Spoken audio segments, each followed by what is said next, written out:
And hello, guys, and welcome back to another installment of Juan on Juan. We got the 2021 version coming out to you guys.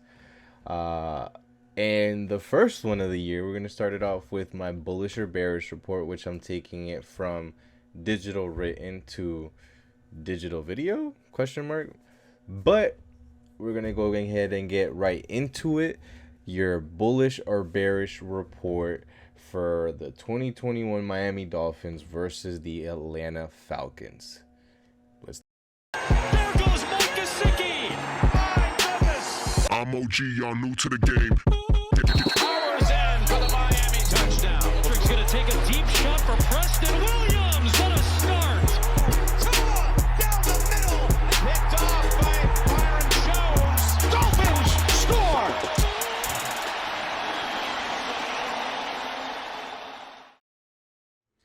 Diving right into my Bullish or Bearish report, we're going to have, on the bullish side, we're going to have Tua to start. Not much can be said, man. The kid is playing lights out. Back-to-back games where he starts 8 of 8. Multiple times throughout the games, you could see him go through his progressions, not once, two, but three. He looks in complete command of the offense. Ultimately, the numbers finished 16 of 23 for 183 yards and 1 touchdown. He definitely had a lot more in the tank, and if this was a real game, you could for sure see 350 yards passing, 2 to 3 touchdowns. Next on the bullet side, we're going to have Myles Gaskin. Myles definitely had to have a response from what Ahmed has been putting out from the game against the Bears and also throughout practice. Ahmed has been very impressive throughout as far as passing game, and we know what he can do in the run game, having the 122-yard game, I believe it was, against the Patriots. So Myles had to come in strong, and on that first drive, he was the feature back. Throughout the pass game or as well as the run game. And you saw it finish with a stat of 6 carries for 27 yards and 1 touchdown. He also had 4 catches for 44 yards and 1 touchdown. So you definitely saw both sides, and really just looks like a fantasy football's just, dream scenario. Another dream scenario for fantasy football, in my opinion, is Mike Gesicki, also on the bullish side. Mike, I've said it and I will continue to harp on it. Looks like he's ready to have an 1,100-yard and 10 touchdown season. He absolutely seems like the biggest benefactor in all this when it comes to actually having single coverage and being one-on-one. We've seen him be faster than linebackers. We've seen him be bigger and stronger than safeties and cornerbacks. And this season, they're going to have to put a lot of emphasis on stopping Waddle and Fuller because of the speed and because of the threat of the speed. Mike Gesicki is just going to be one-on-one most plays, and it's going to be up to Tua to hit him or to try to find the speed on the field. Would not be surprised if Mike Gesicki really goes off here. And just to give some love to the big uglies, Robert Hunt, my goodness, bro, you look like you are going to be Pro Bowl level, if not all pro, when it comes to the run game. You have some things to work on when it comes to passing game. There's been some struggles, there's been some inconsistencies, but when it comes to the run game, especially lead ISOs or just double teams in general, whoever is next to Robert Hunt just looks exponentially better. It's been Jesse Davis at times. This past game, it was Liam Eichenberg, and I have to say it looked a lot nicer with Liam on 2 occasions, on second and 1 and 3rd and 1, I believe, in the first half towards the end of the second quarter.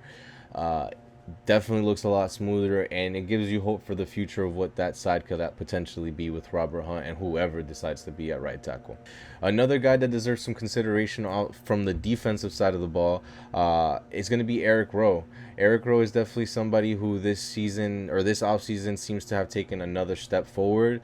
And if you think about that in comparison to last season where he only struggled against the elite tight ends, you start to wonder how good can Eric Rowe actually be at a tight end eraser, like we like to call him. So definitely it was nice to see him on that 4th and goal have that PBU, because I kind of do expect him to be almost like the leader in a sense, replacing Bobby, whereas most would have expected maybe Javon to take over and do that stuff. I think it's going to be something of along the lines of Eric doing it to start the season. And lastly, Sam Eguavoen, who finished with I'm assuming it's a career high. 11 total tackles, 7 were solo, and 4 sacks. Sam was all over the field, whether it was outside the pocket and collecting some sacks there, whether it was stunting and actually getting in there for the sack. I saw him a couple times just with a bull rush. I mean, the guy definitely has some pass rushing chops, and I'm excited to see if he can make the team. And I mean, if a 4 sack performance doesn't get you on the team, I don't know what will. And on the bearish side, I will say some of these guys are victims of circumstances. The first one being Skura. Skura, I just at this point, I feel like the opportunity was never really presented to him as far as being a starter necessarily. It feels like from the start it was always handed to Dieter, and Dieter, for his credit, has not lost the job. Emphasis on how I say that. It's not necessarily for me that Dieter has won the job. It's more so Skura hasn't had an opportunity because Dieter hasn't lost it. He just hasn't been bad enough to lose it, if I'm being clear enough there. So definitely Skura just seems like he's going to be headed for a backup role. If he even makes the team, who knows? Maybe they look at the other kid, Tom Cameron or Cameron Tom, I can never remember how his name goes, and see what he has as potentially the backup. My next on the Bears side is going to be actually another offensive lineman. It's going to be Jesse Davis. Jesse Davis, oddly enough, is a polarizing figure among social media. Some hate him, some love him. I'm indifferent to him. I mean, he's a leader. He's definitely a veteran. He's definitely somebody that needs to be on the team. I just don't necessarily think he needs to be starting on the team. Liam had a lot of opportunities and a lot of snaps starting from the end of the second quarter, and they were exclusively only at right tackle. It seems like the experiment of Liam and Kinley battling out at left guard has gone the way of Kinley, and now we're looking at Liam potentially being the backup right tackle, if not outright maybe winning the job over Jesse Davis. As I mentioned on the Bullish side, Robert Hunt has been amazing, and if you partner him up with Liam, you potentially start to have the building blocks to his blind side for the next maybe 10 years, we're hoping, right? And that would be something nice to cement, because we're looking at Tua as a quarterback, Hunt as the right guard, and Liam as a right tackle, and you can build the offense around with that. Lastly, on my bearish report, we're actually not going to have a specific person. It's hard enough for me to place blame on anybody when I have all 22. It's impossible for me to try to place blame on anybody with no all 22, which we're kind of struggling through here with Game Pass. So this one is just going to go overall to the team. The rush defense was very, very, very suspect against the Falcons. We had 3 different players have rushes for 20 or more yards. 2 of those guys were for 30 yards. So it's definitely a concern, especially when you see that one of the guys who had the 30-yard run, Javion Hawkins, was just ultimately released by the Falcons today. So you see that it's not necessarily maybe the most talented group, but they were still able to put up numbers. They had 31 carries for 187 yards, 6 yards per carry, and they gave up 2 touchdowns as well.